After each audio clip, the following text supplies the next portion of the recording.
Well, howdy folks, and welcome back to the channel. Today I am going to tell you how to be sneaky. That's right, how to be sneaky when doing legal service of process, or what is commonly referred to as process serving. But first, let me say thanks so much for watching my videos and all of the support you give to the channel. As of making this video, the channel is over 6,000 subscribers. 6,000! That is insane, and it is truly amazing to me. So thank you so much for your support. If you haven't subscribed yet and you find value in my videos, please go down and like the video, as well subscribe to the channel. I also want to invite you to join the channel membership too. As a member, you get some really great perks like discounts on my premium training and books, early access to new videos, member shoutouts and credit listings and videos, and more. If you want more info, then click the join button down below as well. If you just want to buy me a cup of coffee, click the thanks button below and send a super thanks. Now let's get sneaky. I mean down and dirty sneaky, folks. Okay, with a quick show of hands, how many of you do legal service of process, or what is commonly referred to as process serving? Me too. In fact, we do so much process serving that I created a separate process serve company to handle all of the workload. You see, some years back, I was having a really tough time finding process servers in my area. Now, there were plenty to be sure, but finding one I could work with was very problematic indeed. I couldn't find a process server here that would, well, first of all, answer the darn phone. Then after leaving a message, a nice message like, "Hi, I would like to hire you to do all of my process serves." Well, no one would call me back. And of those that called me back, I got the feeling I was dealing with high volume process servers, not professional business folks willing to go the extra mile to ensure the job was done correctly.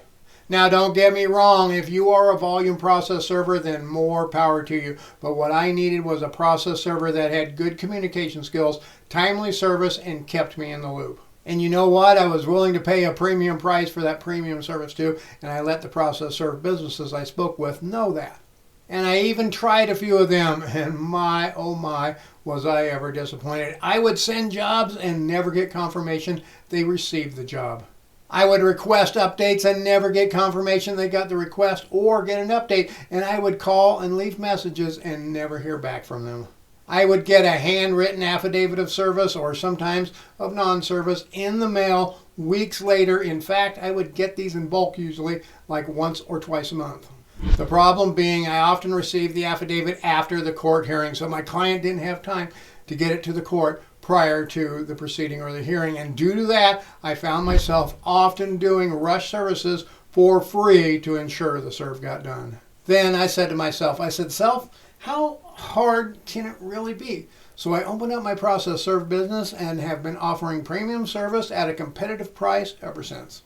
But I digress. You want to learn about being sneaky, don't you? Well, let's get on with the topic at hand. First thing I want to say is I am not an attorney, nor do I play one on YouTube or TV, and none of this should be considered as legal advice. I highly recommend you check with your state's laws when it comes to what you can and cannot do while conducting legal service of process. My first tip for you is to be aware of what you, wear. If you go into most neighborhoods, then wearing a suit and a tie is probably not going to help you much at all. People will just assume you're a cop or you're a salesman or whatever, and usually not answer the door. Or if they do answer the door and there you are in your new three-piece suit, they will be more prone to lie to you about who they are, or if the subject of your serve is present. Just wear everyday clothing while doing serves. A collared polo is fine, or even a button-up that is not too stuffy, maybe even casually untucked, and blue jeans is fine. Now, how is that being sneaky? Well, trust me, I know plenty of process servers out there wearing a suit, trying to act or portray themselves as law enforcement or someone of more importance than they really are, and having less than stellar success serving papers. Next tip is a little sneakier, and it has to do with what you wear as well. Dress up, not in a suit, but like someone else. Dress up like a pizza delivery guy or a UPS driver or Amazon delivery person. A great way to pull this off today is just carry an empty Amazon box with you. Papers in hand, out of sight, underneath the box, and when they answer the door, voila, Mr. Smith, I have this for you, and you hand them the court documents and you walk away. You can also dress in a brown shirt, slacks, and a ball cap. I have seen some people get a red pizza warmer bag online and carry that with them. The trick is to look like you are someone else besides a process server. Now, I don't recommend taking these sneaky tricks and using them on every single serve you do. Most serves are going to be pretty easy, but if you have intel making you think they may try to duck service, or if the process servers in the past had a hard time serving them, then you may want to get a bit sneakier. This leads us to the next tip, and that is hiding the documents to be served. I never hold the papers out in front of me. That is a huge telltale sign to the subject and everyone else that you are there to serve papers. I prefer to have them behind my back, in a back pocket, in a hoodie front pocket, or in an inside pocket on a jacket or a coat. Just have the papers somewhere where they will not see the papers when they look out the peephole, check out the curtains, or see who is there on their Ring camera. This goes a long way with not looking threatening. Most people have a natural reaction to not want to be served papers, even if it has nothing really to do with them. I have had witnesses to accidents go to great lengths to avoid service in the past. This seems ridiculous to me, but then they probably didn't know I was serving them as a witness. In fact, they had no idea why I was serving them until the serve was over. Our next tip is to always be vague when talking with someone that is not your subject. An example, you're serving Mr. Smith a subpoena or another document that requires personal service only. You knock on the door, it opens up, and a woman greets you. Now you say, "Is Mr. Smith home?" She then starts asking questions like, "Who are you? Why are you looking for him?" And suddenly you are being interrogated by his wife as to your intentions. The subject's wife, husband, girlfriend, boyfriend, best friend, significant other, or whomever answers the door is likely going to be playing gatekeeper. Don't give too much information, just enough to help get Mr. Smith to the door, or at the very least discovering if he is home or not. So don't say, "Well, I'm a legal process server and I have a subpoena for him to go to court because he is being sued. Now, would you go get him, please?" If you say something like that, the next thing you will hear is something like, "Mr. Smith isn't here. Have a good day," and then get the door slammed in your face. Or worse, they will tell you something like, "Get off my property and don't come back." We had one just the other day where this was exactly what they told the process server. Now, technically, if you are told to leave and you are not invited back and you go back, you are now trespassing. But that can be avoided many times if the process server is being a little more vague, not giving away too much information, and bonus tip for this one, not seeming too eager either. "Well, ma'am, I just have some important papers to deliver to him, but if he isn't home, I will let them know." Then start to turn as if you are walking away. Usually she will say something like, "What kind of important papers?" To which I would reply, "I don't really know, ma'am. They just said it was important and I needed to give it to Mr. Smith himself as he would be expecting them." Boom, hook, line, and sinker have all been set, and most times Mr. Smith will be summoned to the door, or if he truly is not home, you will get the information as to when he will be home, so you can return and then conduct the serve. Okay, let's go on to the next sneaky trick. It goes a little hand in hand with the last one. Listen up, listen closely. Just lie about who you are. Yep, I said it, I said lie, or better put, conduct what we call a pretext. When Mrs. Smith starts her interrogation, then you can use a pretext, something like, "I am an old high school friend," or a really good one, "I'm a neighbor down the street and we got his mail." Now, don't use the old high school friend pretext if the subject to be served is the opposite sex and the spouse answers the door. This can go wrong in so many ways. And if you get nervous about doing pretexts, whether it is for a serve, an investigation, or whatever, here's a tip to help you with the nervousness. Make the nervousness part of the overall pretext. So if you're doing the old former high school buddy trick, just say something like, "Well, I'm an old high school buddy, and to be honest, I'm a little nervous about seeing him. It has been so many years."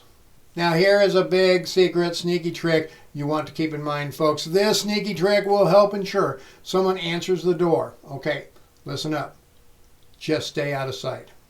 No, don't ring the doorbell and run around the corner and hide, but make note of where cameras, peepholes, and window curtains are. Then lean a little to one side or the other to help obstruct your face a little. If they peek out or check the camera, they will see someone there but not know who it is, and usually will answer out of curiosity. And keep your vehicle out of sight too. Don't always park right in front. Maybe park in front of the neighbors. This way, they do not see a non-familiar vehicle out front, and they may assume you are a neighbor or someone else they know. A few quick things I feel I need to say before I get to the really good sneaky tricks, folks, when conducting any service. Being sneaky or not, keep these two things in mind. First of all, safety is first. In fact, safety is first, second, and third. Make sure you do what you feel is safest for each situation. If you think obstructing the view of your face is a bit dangerous, then don't do it. If you feel you need your car right out front for quick access due to safety concerns, then park right out front. Another thing to keep in mind while being sneaky, don't look sneaky. If you're pulling a ball cap brim halfway hiding your face, well, folks, that looks a bit suspicious. And don't try any of these if you are not well versed in how you will do it, what you will say, and how you will handle every scenario. I often practice these like a script for a part in a play, so I know what I'm going to do and say, and I have them memorized. Now here are some great sneaky tricks to get information from other people. Go to the neighbors and ask questions. It is weird, but many times I find that the neighbors are always willing to give up their neighbor and all the information they can. I am many times honest, vague but honest with the neighbor. Hi, I'm a legal process server. Don't worry, this has nothing to do with you, but I'm trying to serve a summons on Mr. Smith next door, and he never seems to be home. Then just wait a second or two. Patience is a great skill to have in these situations. Most times the neighbor will just start saying things like, oh yeah, he works late hours, usually gets home around 8 o'clock at night, I think. Then you can ask more questions if needed. Oh great, thanks. Do you know what kind of a car he drives? Now if you knock on the door and a kid answers, remember this first. Don't be creepy. Kids are a great source of information and will seldom just lie to a perfect stranger unless prompted to. They just have a tendency to be honest. Do you know when your dad will be home? Where does he work? Ask questions like this, but again, don't be creepy about it. Now, before I tell you the secret sneaky trick to getting into locked buildings and gated communities, go down in the comments below and let me know what sneaky tricks have you used in the past to get the serve done. How many times have you been thwarted because you're rolled up and you see the apartment building has secured entries or there is a gate at the parking entrance? This happens a lot, and here is my big, super secret, sneaky trick to getting into these places. I just wait outside a bit, phone in hand, and wait for someone else that lives there to approach. Then I put the phone up to my ear and I start talking. Hey dude, I'm here but the door is locked. Can you buzz me? Oh, wait, there's someone else here. I will go in and wait for you by the door. Come down and get me. And then keep talking, smiling, maybe laugh a little, act like you are carrying on a conversation, and they will almost always let you in. No one wants to interrupt someone when they are on the phone, and you look innocent enough, and you are going to wait at the door for your friend, so no harm. Then you go inside, just stand there, continue your conversation, and wait for the person to get out of sight, then you can go about your serve. Now wait, hang on. If you want to know top secret tips to finding hidden assets, then check out this video.